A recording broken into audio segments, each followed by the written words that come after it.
అందరికీ praise Lord అండి. Good morning. దేవుడు మిమ్మల్ని దీవించును గాక. ఉదయకాల సమయంలో మరి మీకున్నటువంటి నిద్రను పోగొట్టుకొని దేవుని కోసం ఈ యొక్క సమయాన్ని కేటాయించారు చూసారా. దాన్ని బట్టి తెలుస్తుంది మీరు దేవునికి ఎంత ప్రాధాన్యత ఇస్తున్నారు. దాన్ని బట్టి తెలుస్తుంది మీరు ఉద్యోగాలకు వెళ్ళబోతున్నారు, కొంత సమయంలో మీ పనులకి వెళ్ళబోతున్నారు. అయినప్పుడు కూడా నా యేసయ్య మాటను వినాలని చెప్పి వింటున్నటువంటి మీ అందరికి కూడా ప్రత్యేకమైనటువంటి కృతజ్ఞతలు, వందనాలు తెలియజేస్తున్నాను. ఈరోజు దేవుడు ఇచ్చినటువంటి మాట యెషయా గ్రంథము 51వ అధ్యాయము 7వ వచనము. యెషయా 51వ అధ్యాయము 7వ వచనము. మనుషులు పెట్టు నిందకు భయపడకుడి, వారి దూషణ మాటలకు దిగులు పడకుడి. హల్లెలూయా. దేవుడు చక్కని వాగ్దానాన్ని ఈరోజు యేసయ్య మాటగా వినిపించినటువంటి మీ పట్ల, మన పట్ల దేవుడు ఈ యొక్క మాటను మరి నెరవేర్చును గాక.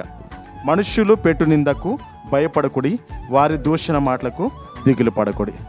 నిజంగా భయపడటము, దిగులు పడటం మనుషుని యొక్క జీవితంలో ప్రాముఖ్యమైనటువంటి మరి నిరాశపరిచేటటువంటి మాటలు. దిగులు పడటం, భయపడటం. భయము ఎప్పుడు వేస్తుందంటే ఎప్పుడైతే మనకున్నవారు లేకపోతే తెలియని వారైనా మన మీద ఎవరైతే మరి అబద్ధాలు చెప్పినప్పుడు భయం వేస్తుంది. ఎవరైనా మరి అబద్ధ సాక్ష్యం పలికినప్పుడు, ఎవరైనా కొడతాకు వచ్చినప్పుడు, తిడతాకు వచ్చినప్పుడు భయం వేస్తూ ఉంటుంది.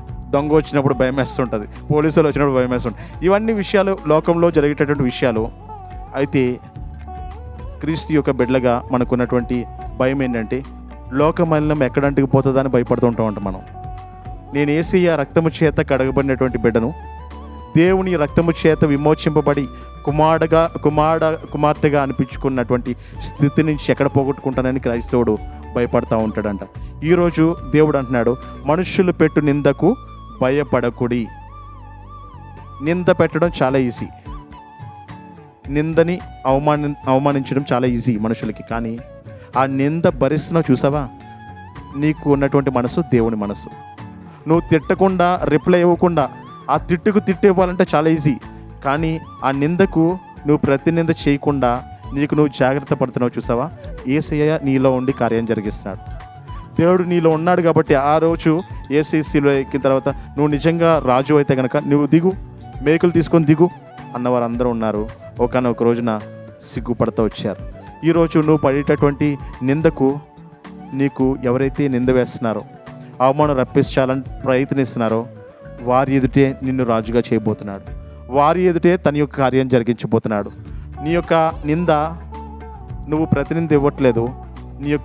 నీ మీద వేసినటువంటి నిందకు బదులుగా ఆయన దీవెన దయచేయబోతున్నాడు.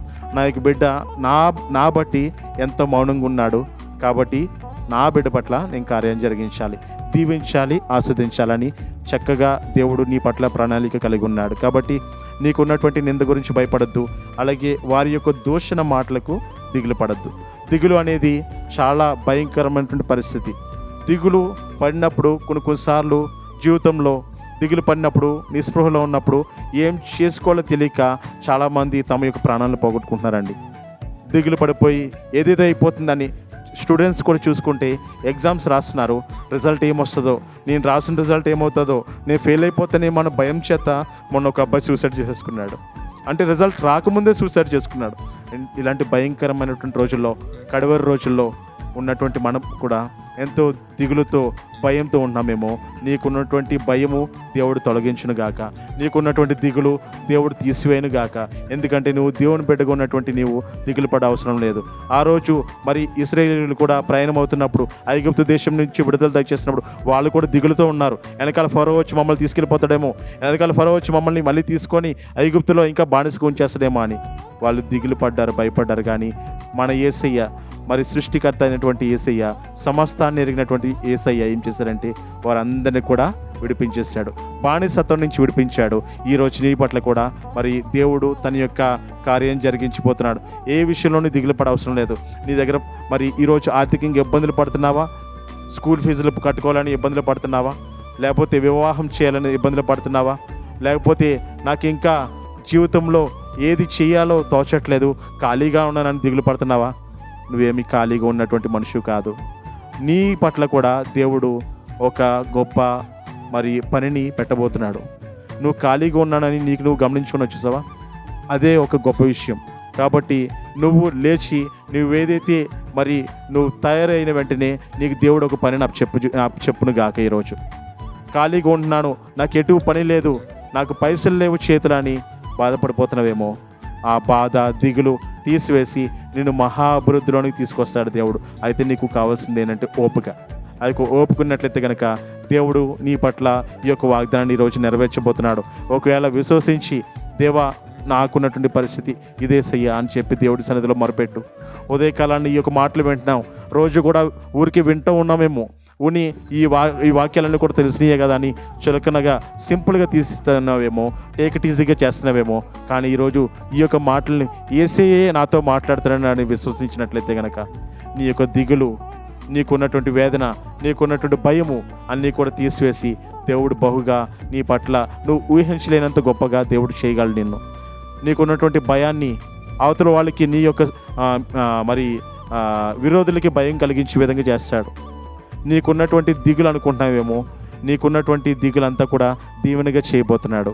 అటువంటి గొప్ప కార్యాలని ఈరోజు నీ పట్ల, నీ కుటుంబం పట్ల, నీ స్నేహితుల పట్ల, నీకున్నటువంటి తోటి వారి పట్ల, నువ్వు ఉన్న ప్రజల పట్ల, నీకున్నటువంటి గృహం చుట్టుపక్కల ఉన్నటువంటి వారందరి పట్ల దేవుడు జరిగించునుగాక. నీ పట్లే కాదు, ఇంకా దేవుడు అంటే తెలని వారు కూడా ఉన్నారు. నిజంగా యేసయ్యని రక్షకునిగా అంగీకరించిన వారి పట్ల కూడా దేవుడు జరిగించాలనుకున్నాడు కార్యాన్ని. ఎప్పుడైతే దేవుని యందు విశ్వసించుతావో అప్పుడు ఈ యొక్క వాగ్దానము నీ పట్ల, నీ కుటుంబం పట్ల దేవుడు జరిగించునుగాక. కలిసి ప్రార్థన చేద్దాం. ఎవరైతే ఈ యొక్క మాటని, దేవుని మాటకు విశ్వసించిన వారందరూ కూడా కలిసి ప్రార్థన చేద్దాం. ప్రేమగల తండ్రి, గొప్ప దేవ, వందనాలు స్తోత్రాలు చేయించుకున్నాం నాయన. ఈరోజు ఎవరైతే భయాందోళనలో ఉన్నారో, వారికి ఉన్నటువంటి పరిస్థితిని చూసుకొని ఎంతో భయంతో ఉన్నారు, దిగులుతో ఉన్నారు, వేదనతో ఉన్నారు, వారందరినీ కూడా విడిపించండి ప్రభా.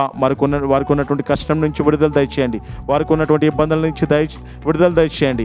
శత్రువు వారి మీద ఎన్నో ప్రయత్నాలు చేస్తున్నారు, రకరకాల ప్రయత్నాలు చేస్తున్నారు. వాటిని గురించి దూరం చేస్తున్నామని మీ యొక్క కార్యాలు జరిగిస్తున్నామని, ఈ యొక్క కుటుంబం పట్ల ఈ యొక్క వాక్యము ఎవరైతే వింటున్నారో సూటిగా వారితో మీ యొక్క కార్యం జరిగించి మీరు మహిమ పొందమని, మరొక రోజున ఈ యొక్క మాటను మీ యొక్క ఆలయంలో సాక్ష్యంగా చెప్పుకునేటటువంటి కృపను దయచేస్తున్నామని, ఈరోజు ఎవరైతే ఈ యొక్క వాక్యం విని ముందుకు కొనసాగుతున్నారో వారందరి పట్ల ప్రభా మీ యొక్క ఉద్దేశాలు ఈరోజు నెరవేరుస్తున్నామని, పగలు ఎండ దెబ్బ ఎటువంటి ఇబ్బందులు లేకుండా ప్రభా మరి సురక్షితంగా వారు చేయు ప్రయాణం అంతట్లో కూడా తోడుగుంటున్నామని, ఎటువంటి ఆటంకాలు లేకుండా సజావుగా పనులు జరిగిస్తున్నామని, భయం నుంచి తీసివేయమని, దిగుల నుంచి తీసివేయమని, దిగ్భ్రాంతి నుంచి తీసివేయమని, విడుదల దయచేస్తున్నామని యేసుక్రీస్తు నామమున వేడుకుంటున్నాం తండ్రి. ఆమెన్. అందరికీ ప్రైజ్ లార్డ్ అండి. God bless you. వీలైతే సబ్స్క్రైబ్ చేయండి, షేర్ చేయండి, గంట బెల్ నొక్కండి. Praise lord.